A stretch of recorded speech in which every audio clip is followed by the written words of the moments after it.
Слава России! Да Слава здравствует России! Россия, великая, величайшая держава, великий русский народ, богоизбранный народ, народ, хранимый Богом. Я молюсь за Россию, я молюсь за русских людей. А за Дай казахов? Бог, чтобы у них все было хорошо. Я их За люблю, я казахов? обожаю. Это мои Сначала за братья. Это мои братья. Сначала за Нет, русских? нет там ближе других, чем русские. Понял? Сначала за Россию, а потом за казахов, да? За русских, а потом за казахов, да? Ну вот за таких, как ты, я точно не буду. Вот именно за таких, как ты. Вот Хорошо, таких, как ты, я называю сорняк. Сорняк. Вот ты для меня сорняк. А такие, как ты, как называют Знаешь, предателей? вот смотри, вот у тебя, я на тебя смотрю, ты наверняка вот у тебя, ты одеваешься, чистенько, да, наверное, носишь пиджачок, но ты сорняк. Ты сорняк. Хорошо, хорошо. Твое мнение как-то этот, знаешь. Не, подожди, а ты за казахов тоже, да? Ты сначала за русских, а потом за казахов. За Россию, а потом за А что ты делишь? Я за всех достойных, я за всех здравых. За всех здравых. Да. Русские нам не За чужие. Русские для меня не чужие, понял? Я не говорю, что русские нам чужие. Слышь ты, сорняк. Вообще-то мы с русскими... Мой дед с русскими, нахуй. В одном окопе был, блядь. Мы плечом к плечу. У нас 300-летняя история общая. 3 века, блядь. Понимаешь? Совместной жизни, бок о бок, плечом к плечу. Что ты нахуй делишь, блядь, как будто мы чужие друг другу, а? За русских будешь, за казахов.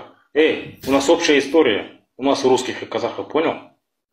Если общая история, то когда Провокатор конченый, сука. Укробот конченый. Ты. Одень кепку Казахстан. Ты же патриот Казахстана, ты же казах. А потом и топи за Россию свою. Черт его, блядь. Ты сорняк, понял? Вот таких сорняков, как ты, надо обоссывать. А ты предатель, сука, сапком, блядь.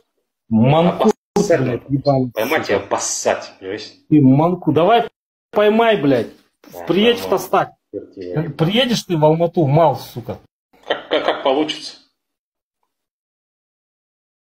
Я что, буду специально для таких сорняков, как ты, что, буду время свое тратить? Как получится? Я ради сорняков не собираюсь туда намеренно ехать там, кому-то что-то объяснять. Ты Аргын, да, ты сказал, да, получается? Да, Аргын Караулыч, с этого.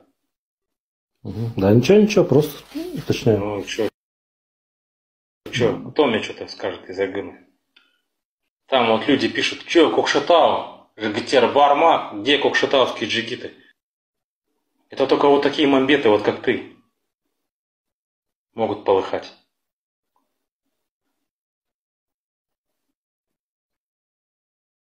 У которых ни аргументов, ничего нет. Которые могут только накидывать сверху. И что-то там приплетать мне то, чего я не говорил. Из коренных кокшетауцев кто мне сейчас скажет конкретно? Я объясню и обосную любому.